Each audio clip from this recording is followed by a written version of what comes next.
Yeah. So today we are going to start with Windows programming, that is called GUI programming. And before I start, let me make one thing very clear. Especially this GUI programming, it requires daily practice. Oops is different. Whatever oops we studied, now we are going to apply it here. So you keep on revising oops, because as far as my experience is concerned on .NET, no interview of .NET will be done without oops. The moment they find in your resume that you are aware of .NET, confirm they will put a query, that they'll ask questions connecting with oops. They should be having answers on the tip of a tongue with respect to your oops. So prepare again and again, revise the videos, listen to all the things. Still during the even when you listen to the videos by revising, and you if you come across with any such queries, you can make a note of all those queries, and you can just forward those queries to me, and I'm there to clarify anything. Okay. And connecting with this Windows programming, since it is because it is GUI programming, uh, we can't make notes on it. That's a big problem of GUI programming. Even then some important topics notes I have prepared, I'll be sharing with you. But some topics are there for which we can't write notes. We can't. The only thing is you should listen to the session carefully. You should have keen observation on every point that I do. Even if you miss, you'll be getting my video. You can revise, and you can rewind the video and can go through that again. But regular practice is needed, because immediate to this topic I'll be starting ADO.NET. Keep that point in view, so that you can understand the things thoroughly. Okay, fine. First point, when you want to work with Windows programming, you have to change your project now. So file, new project. Till now we worked on console application. Till now, console application. Right now, what I want to go to Windows Forms application. So I have to change my project. Windows Forms application, and project name, solution name, they all will be as it is. No changes, nothing. No changes. Right? So I want to put this project in your folder, which we had for this C, C drive, CS batch 6P, select folder, Windows Forms application 1, click OK. Now, the environment what we used to get for console application and Windows Forms application completely differs. It's not same. Completely different environment.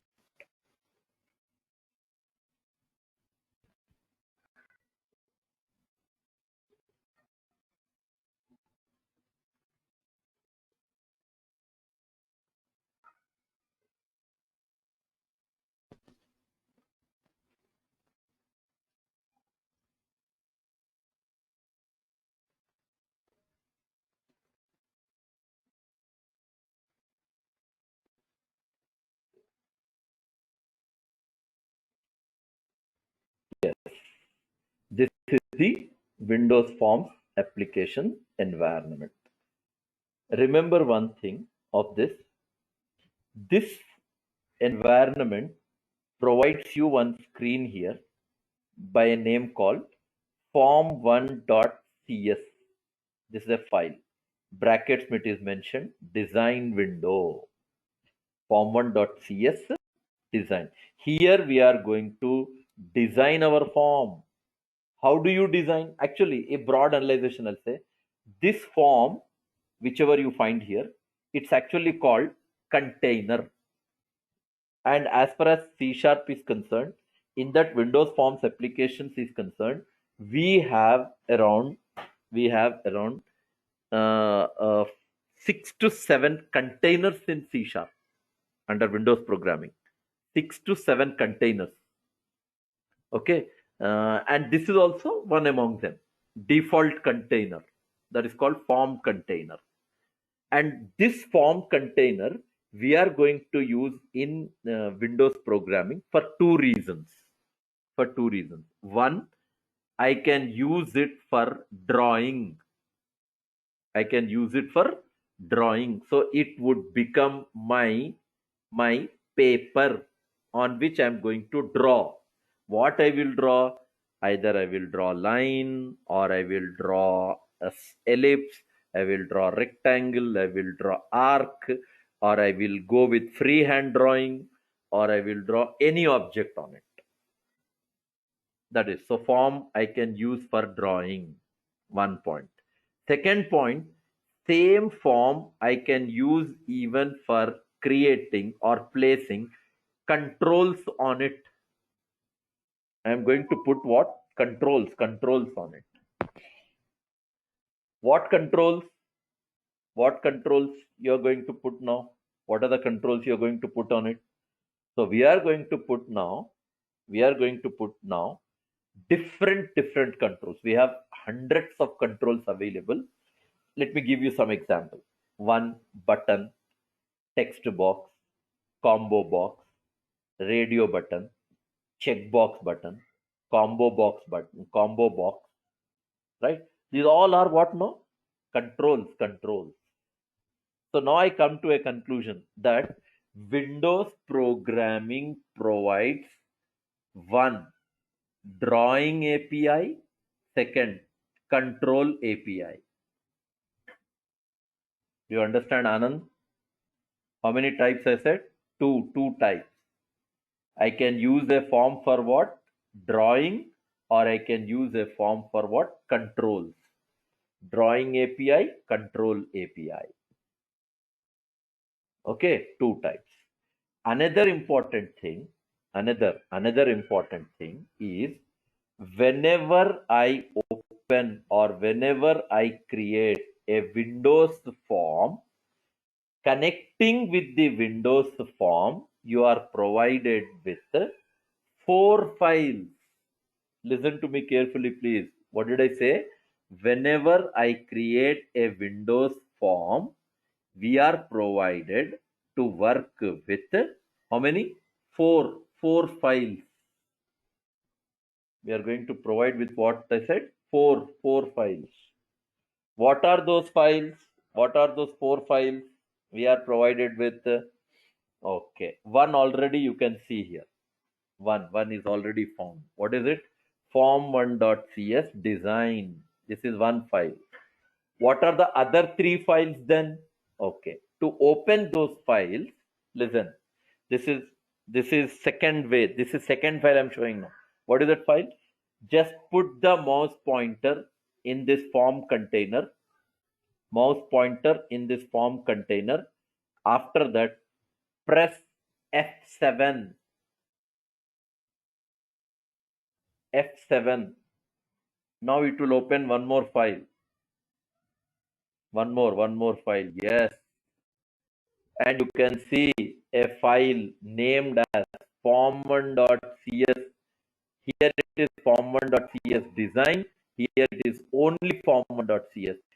This file, which is now opened, you call it as code behind file. Code behind file.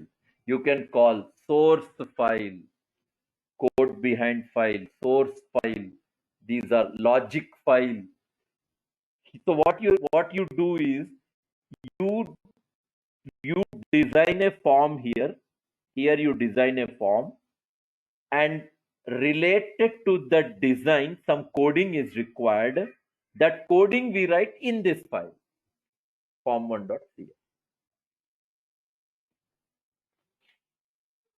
And interesting thing to notice in this file is, here you have a partial class. Recollect, please. Partial class. Oops, we studied. Namespace containing same class more than one. Same class name more than one. Or else you can say having more than one class with same name. That is partial class. But point is, as of now, we are aware that we are having only one form one class. We are having only one form one class. That's it. Only one form one class. Where is the other one? Definitely there might be. That is the reason they named it as partial class. 100% there might be another class, no doubt.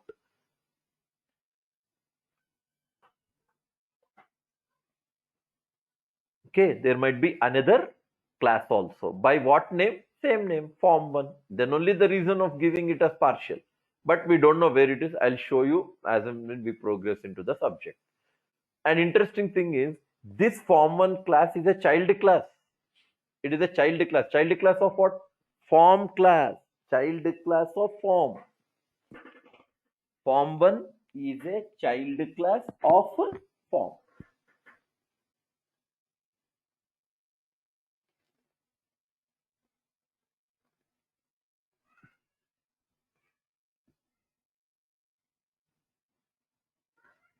Form one is a child class of form. Okay, then we'll see. Go back to design window. Now I said now that you want to use this form container either for drawing or for control. So drawing part later. That is actually that comes under graphics. I'll show you later. Okay. Now we will discuss about controls. Remember one thing. In order to place controls, Visual Studio provides one toolbox. Visual Studio provides what? Toolbox. All controls will be available in it. You don't need to write a code to get the control. Rather, just drag and drop, your controls are available. So now I want to use that toolbox. To open the toolbox, you say Control Alt X, Control plus Alt plus X. That will open toolbox. Control plus Alt plus X. Control plus Alt plus L. Solution Explorer will open. Control plus Alt plus L is Solution Explorer. Control plus Alt plus X is Toolbox. Then what for F7 I said? Why do we use F7? Anyone can answer? Why do we use chat panel? Why do we use F7 I said? F7. Just now I demonstrated.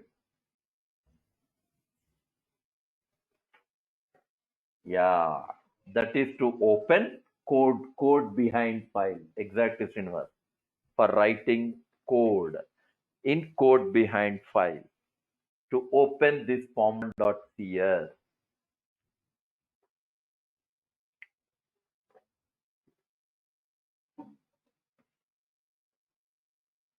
To open this form.cs.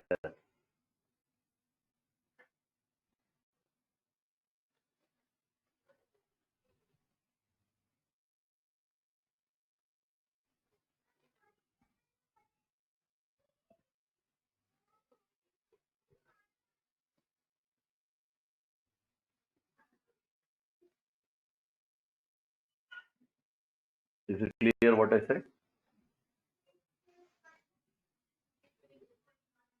Okay. So now let's go back to the toolbox and we'll place a simple control. Control plus Alt plus X. Yes. Take this control button, either double click on it or drag and drop. Yes, button is placed.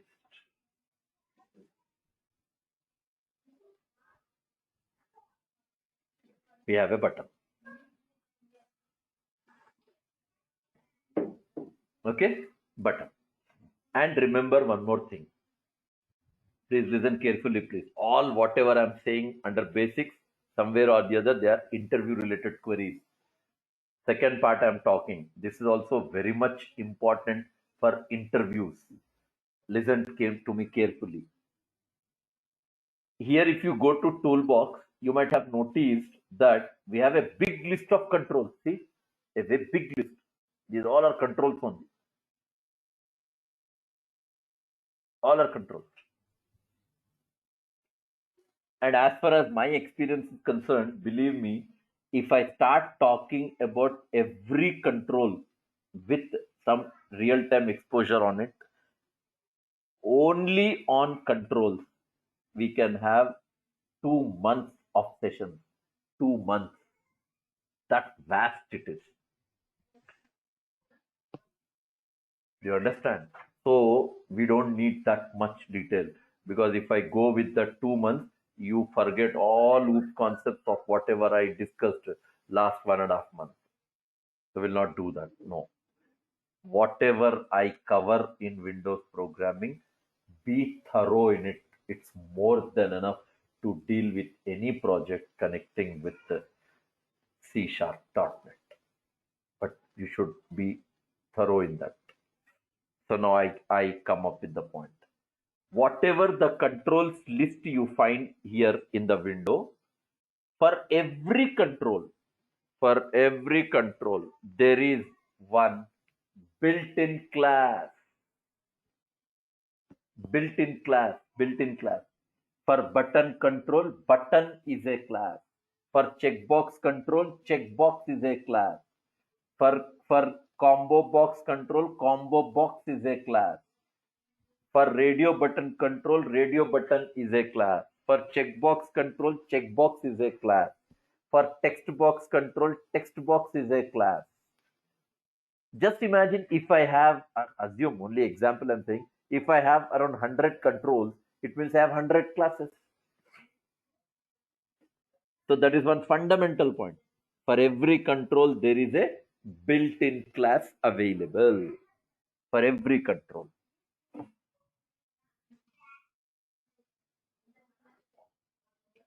And second thing, what is it? Whenever we place a control on the form,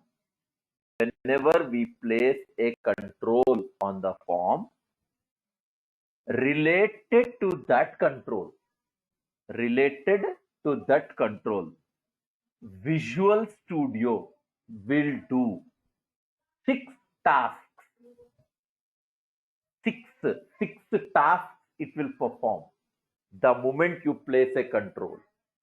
How many I'm saying? Six tasks. What are they? What are those six tasks? What server is going to do now? What server is going to do now?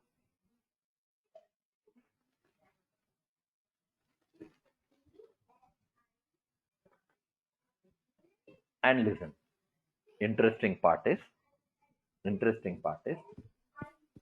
whenever I place a control, first instance of that control is created. Instance. How do you create instance of a class?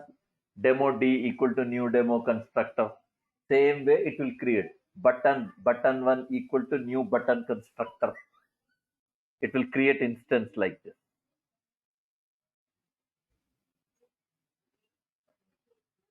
Button 1 equal to new button constructor.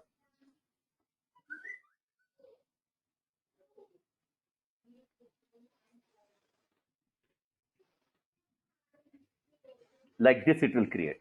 First it will create instance of that control. What else it will do? Second, it will provide. This is one over creates instance of the control. One creates instance of control.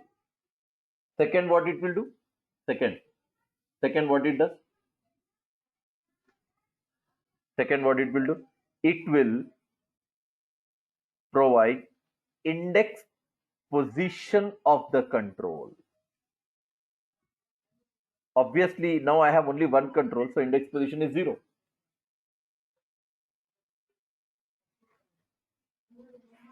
Index position of control. Then what else? It will have name of the control. Then text of the control. 5. It will provide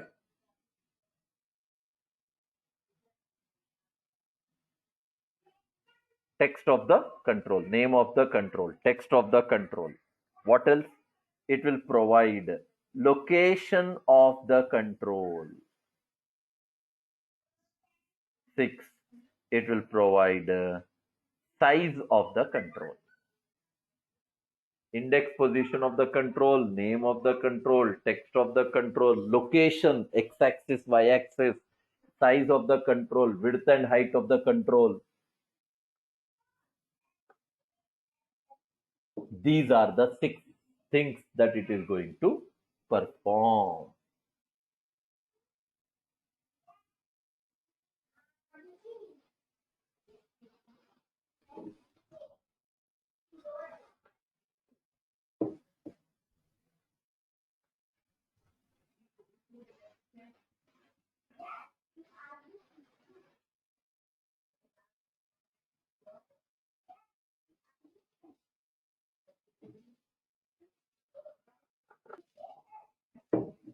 Okay, name of the control, text of the control, location. Now you have to justify all this then.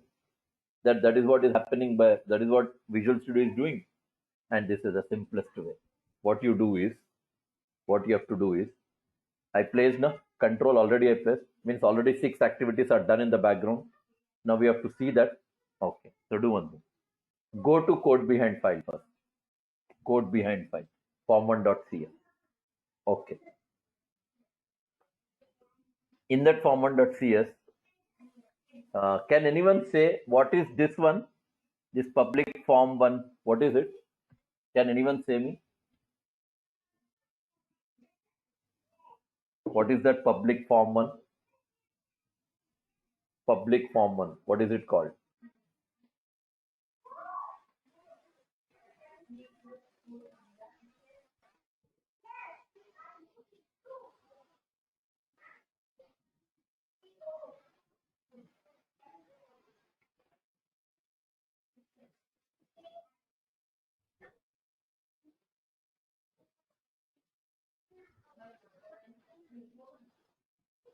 Anand, what is it called, Anand? Public form one.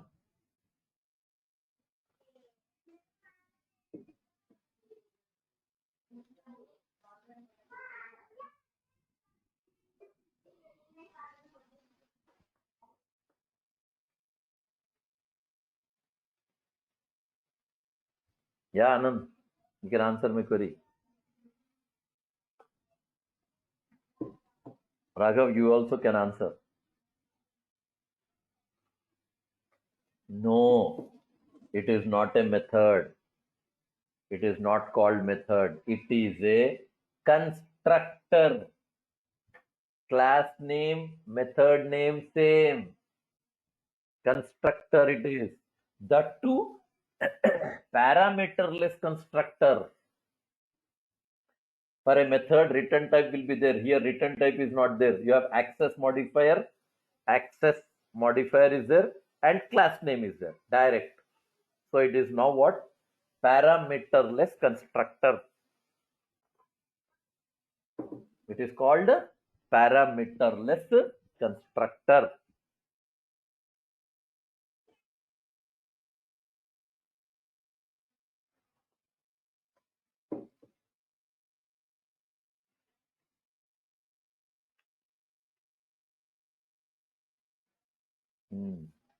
Now what you have to do is, in this parameterless constructor, there is one line of code is there here. Initialize component. Put the cursor on that line. Anywhere you put the cursor on that line. After that, press F12. F12. The moment I press F12, what you notice is what you notice is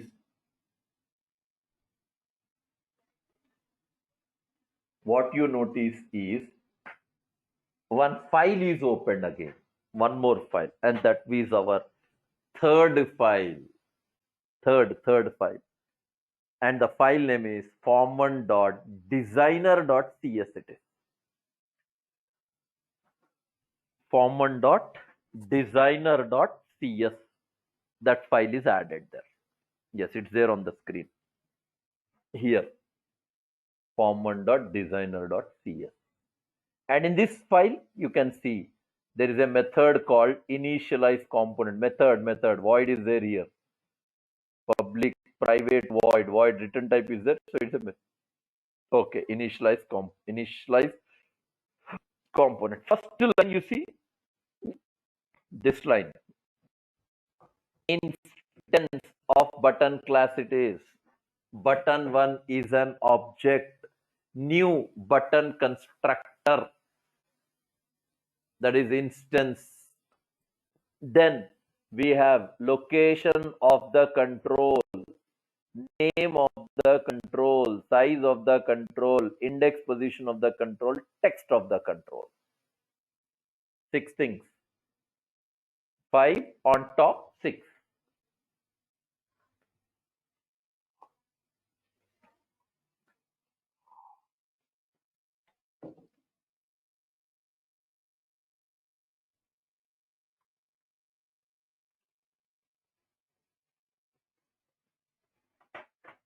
Six things.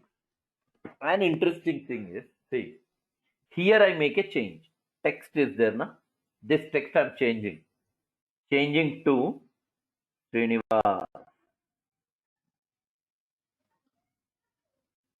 And if you go to design window, on the button text it is changed to Srinivas. Yes.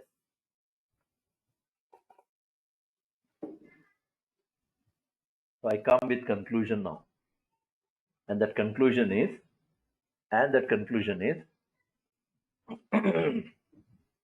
this form1.cs design, this file, and form1.designer.cs. These two are synchronized. They are synchronized. It means if I do some changes here, automatically this will reflect here. Okay, but just to make changes, why do you open this file? Better, I'll show you another way. Another way to make changes. Select that control, button control, press F4, properties, F4, yes. Here it is written, button properties, text, change this, saying that it is click here. Yes, it is changed, click here. Go to designer, designer also updated, click here. It means if I make changes here, automatically reflect here, or if I make changes here, automatically reflects here. That is the reason I said they both are synchronized.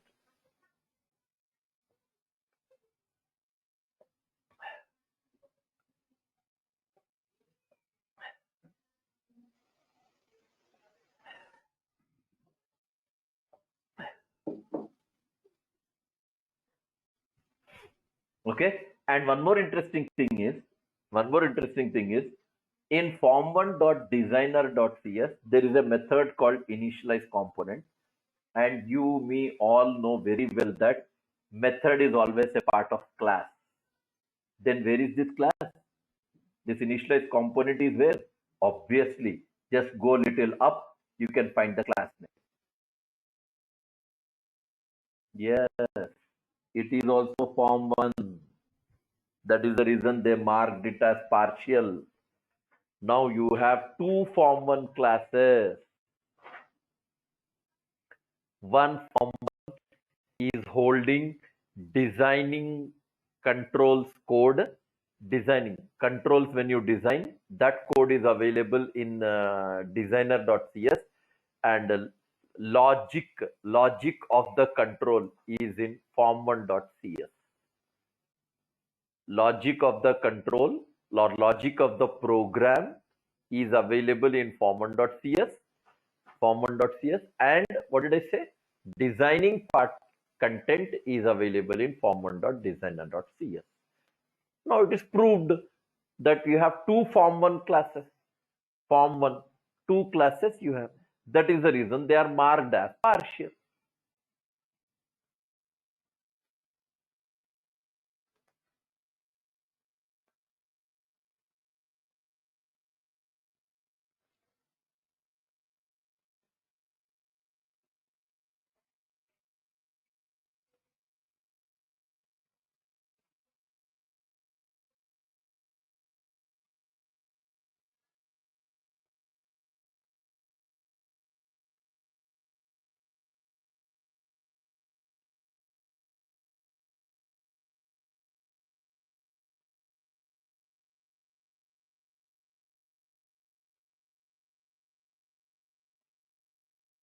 Okay. Now, two partial. And one more interesting thing. This also I covered in partial class. You can go through my video and understand that. What did I say here? This partial class is a child class of form. Form. Obviously, here also this form1 class automatically becomes a child class of form. Automatically. Automatically it becomes a what? Child class of form.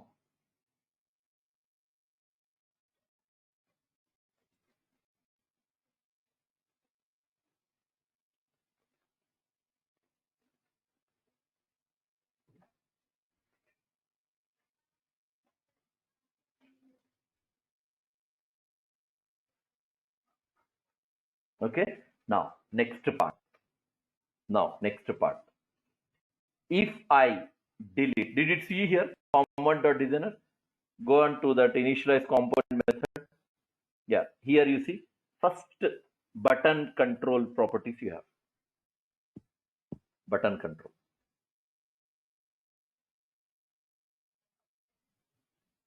Then form properties we have. Form properties. So now what I'll do, first button, then form. Do one thing. Go to design window, delete the control, automatically designer is updated, and all the basic settings of the control are deleted. Gone. Only form1 is there. Button control properties gone. That is the reason, don't forget please. Form1.cs design window, form1.designer.cs, both files are synchronized. Chalo, now come back. Let's put the control again. Go to toolbox please. Place a button control. Yeah. Now for this button control, here I keep. I want to give the what do you call? I want to change the text of it. So F4 properties. Here I have a text written as button one. Change it. Change. Say. Click here. Okay. And remember one more. This properties window you have opened by using F4 function key. And now what you notice is under properties window, here I have events section is also there. Properties, one tab is there. Events, another tab is there. Two tabs are there here. One tab is properties, one tab is events. So whenever I ask you to go for any event of any control, you have to open properties window and then you go for event. Now there are many events. Now what I want is, for a button also, I want to write an event. What event? That is called click event. It means when you click the button, something should happen.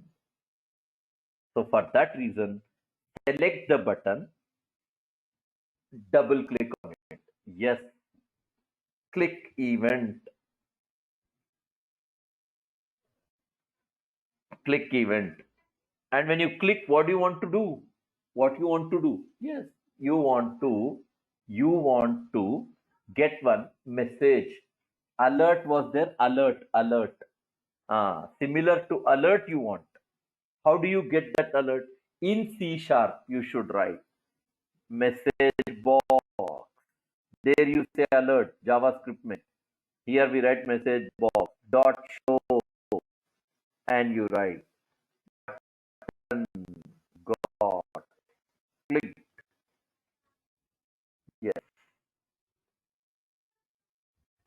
come back to this line. Now run the code. Same control F. Execution will not change this. Control F5.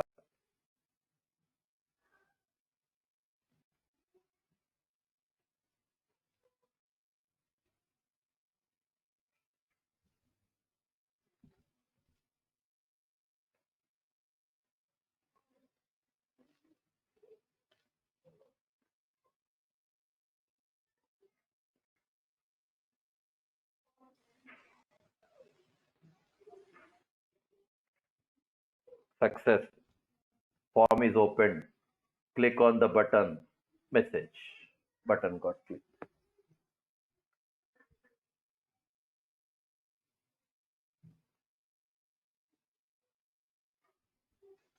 What did you write? Did you see that? Code behind file. In form1.cs, one method is generated by click event. And in that I said message box.show button got clicked.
Right. Now remember one more thing. Now control is here. Control is in form1.cs design and logic. When you click on a button, something should happen. That I have written in form1.cs. Now 2 points I'll say. Listen carefully, please. When control is on the form, right? And there is a code connecting to that control also available. Don't delete the logic.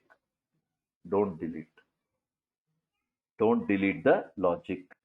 When I'm saying when you should not delete, when the control is on the form. Because if you delete the logic, now you cannot return back to the form. If you try to open a form, this will end up with error. Error.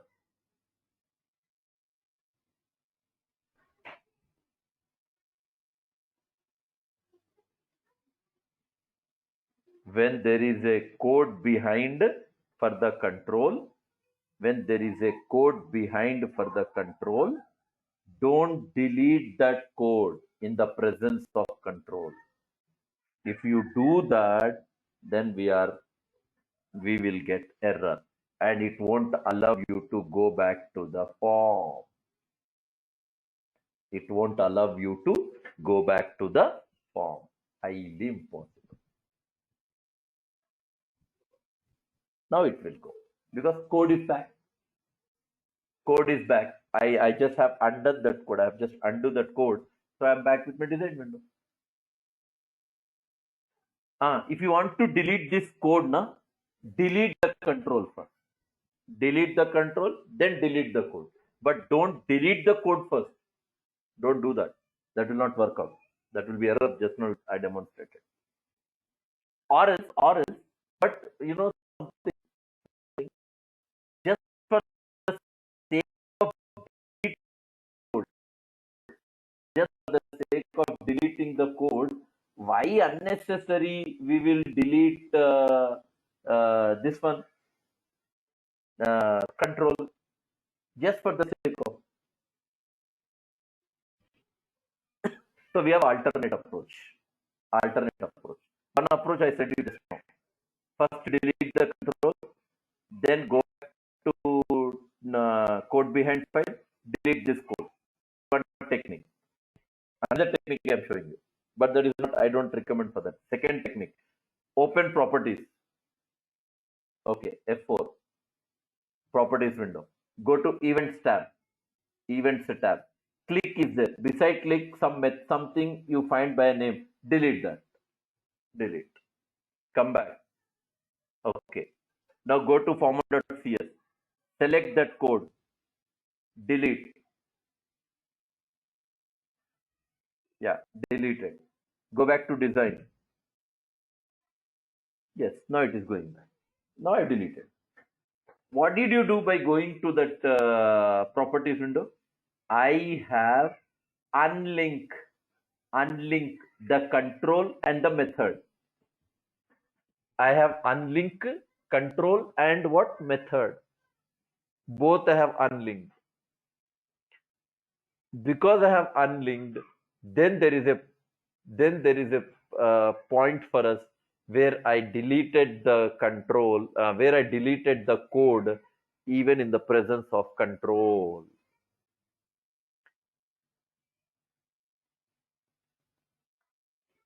Srinivas, did you understand, Srinivas? Yes, sir. Understood. Followed now? You're following not the way we are doing this process? Sir, understood. Okay, okay. Every point is important, Srinivas. Don't miss anything in it. Okay. Chalo, right. Now next part. Next part. And what is that part we have is now, for example, I have a button. If I run my code, definitely button will be there on the button on the form also. Control F5. Yes, this is output window. This one. Output. This is design window. This is the output. Now I click. You didn't write logic. You didn't write code for that. Earlier there was a code. I removed that just now. When I click, something should happen. I said I removed that click button process. So obviously, if I click, nothing will happen because I don't have logic for that. Do you understand? So that, but whatever, okay, button is there. That button is not allowing you with any output. That is different story. But what I want to conclude is, when you click on a button, code is not there. That's the reason it is not working. But my point is, control is visible, na? Okay. Now coming back to one query. Go to format.cs, code behind file. Simply delete this parameterless constructor. I removed. Constructor I removed. After removing a constructor, I'll go back to design window. Okay, still design window, everything is fine. I'll run my form. Output window has come, but in this output window, button is not visible. Button is not visible in the output window.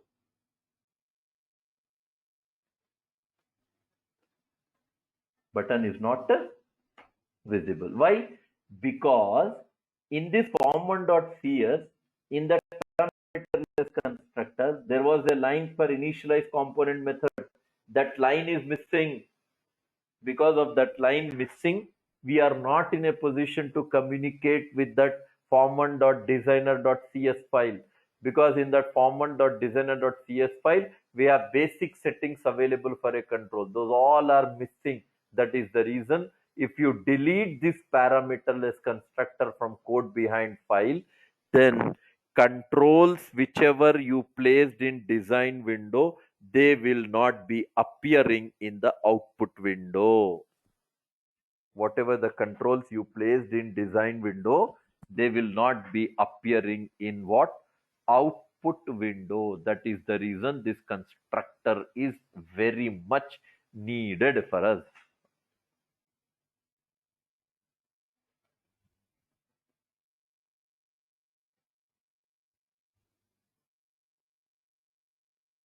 This constructor is what? Very much needed, sir. Without it, no process at all.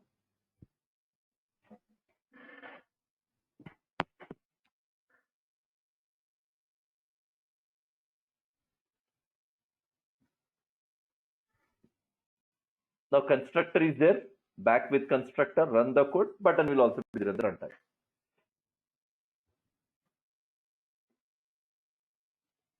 Yes, control is there on the form. Now you know what I want to do. Interesting, this is interesting part to listen actually. You know what I want to do, you know. When I click on this button, when I click on this button, I should get one blank form here. Whenever I click on a button, I should get one blank form, blank window. Runtime, I'm going to create a form in runtime.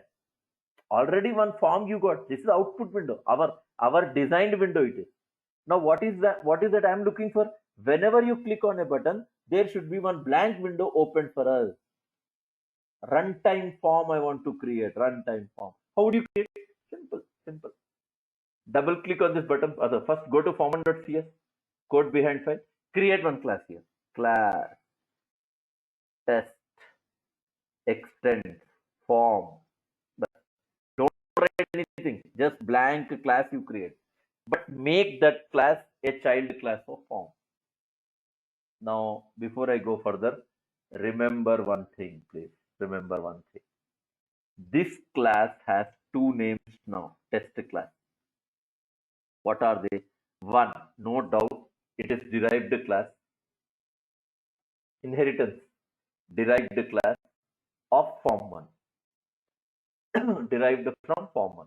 Second, this class has one more name, and that name is it is a member class. Member class within class, container class, synonymous class, has a relation, composition, names, member class. Form1 contains test. Okay, don't write anything, just make blank class it is, but you make it child class of form. Now go to design window, double click on the button. Now we got button click event. Create instance of this class. Test T new test constructor T dot show. Yes.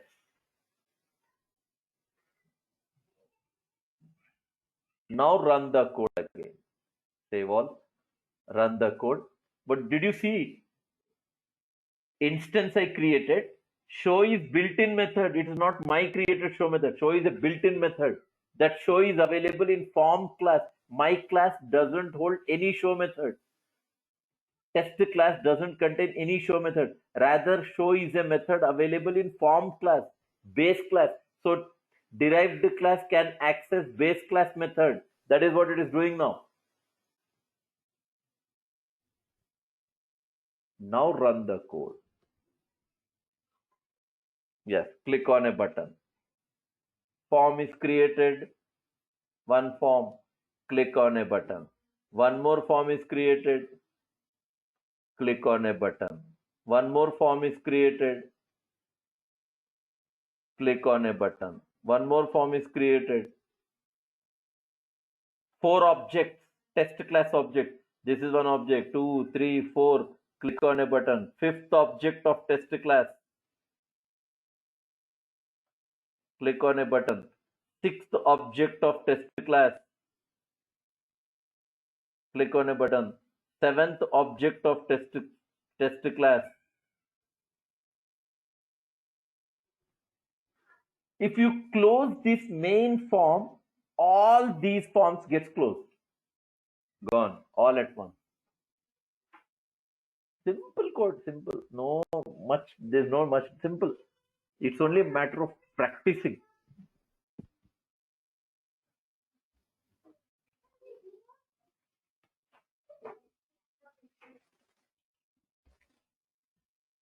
Is everything clear at your end, please?